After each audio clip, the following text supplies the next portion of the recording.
Now, for all my sports enthusiasts out there, I have a treat for you, because today's guest is J.R. Inman. Be right back. In the very first scene of When the Air Comes Out of the Bowl, the main character, Keith Williams, who is also in real life my uncle, Keith Williams, who's actually also deceased. You're going to see him and his childhood friends come together from my first basketball experience, which was 1999 for the Valley Cottage PAO team that we played for. And that's where it all started. I played high school basketball at St. Joseph Regional High School in Montvale, New Jersey, where myself and my two fellow teammates that are now playing a different game, Jason and Devin McCourty, are playing in the New England Patriots. Jason, Devin, and myself brought St. Joseph's second state title, school history, in 2005. Where I'm the all-time leading scorer at St. Joseph Regional High School. Finger snaps? Yeah, a little bit. Congrats. But definitely started off there. Was ranked 51st player in the country. I had a number of scholarship offers I accepted and signed my letter of intent to play collegiately at Rutgers University in New Brunswick, where my success and failures both continued. And that's pretty much the premise of my book, right? The fact that throughout life, you have highs and lows, and it's athletes that have this glorified, if you will, lifestyle, where a lot of people focus on the positives, but don't really understand or conceptualize like that they're humans, and negative things happen too. Playing Division I college basketball at Rutgers kind of molded me into the person I am today. And then after 2009, graduating from Rutgers, played overseas for 5 years for over 12 countries. Started off in Czech Republic. And my last season playing was in 2016 for the Westchester Knicks right here in Tarrytown, New York. So we already started talking about the book, so why don't we just continue with that? It's called When the Air Comes Out of the Ball. What's the meaning behind the title?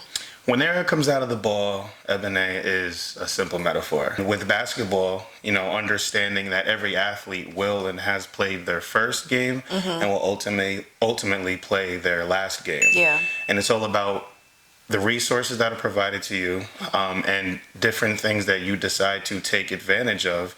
What are you going to do when you played your last game? Are you going to use all of your networks to a positive to bring you, you know, success? Or in the other cases that we've seen on the news and everywhere else, situations where people did not take advantage of the resources that were provided for them. So this is a how-to on how to use athletics as a stepping stone to bring you ultimate success in life. Let's talk about the section or sections that you left out of the book that we're going to see come to life in the movie. Okay. Now those sections that you speak of, there's so many. There's about 4 or 5 different really like key essential parts of the movie that I decided not to include. The biggest and most controversial part of the script that we will talk about is when Keith Williams is a sophomore in college, he was basically involved in a situation where he was suspended from participation in the season for violation of team policy.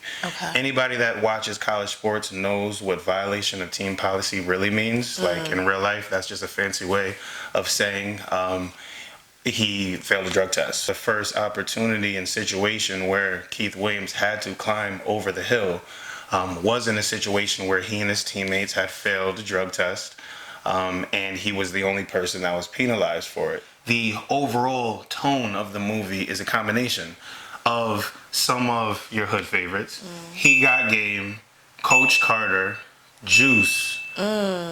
It's like in Love and Basketball. Love and Basketball, Coach Carter, Juice, and He Got Game. My book is like, the feel is a combination of all of those in one. Morgan Carter played basketball, but his passion was football. He was the #1 running back in the country. In the movie, he develops, which is one of the most controversial topics of football today, chronic traumatic encephalopathy, CTE. So he is a high school athlete that has CTE. He's depressant because of what happens, his rough childhood with his parents, and he's on drugs and alcohol. In the second scene, where he basically creeps into a bathroom behind Horizon Waters, which is the female of the crew that they grew up with, breaks into the bathroom, tries to rape her. Keith Williams hears the commotion, comes upstairs, checks the situation, but when he opens the door, boom, there's a barrel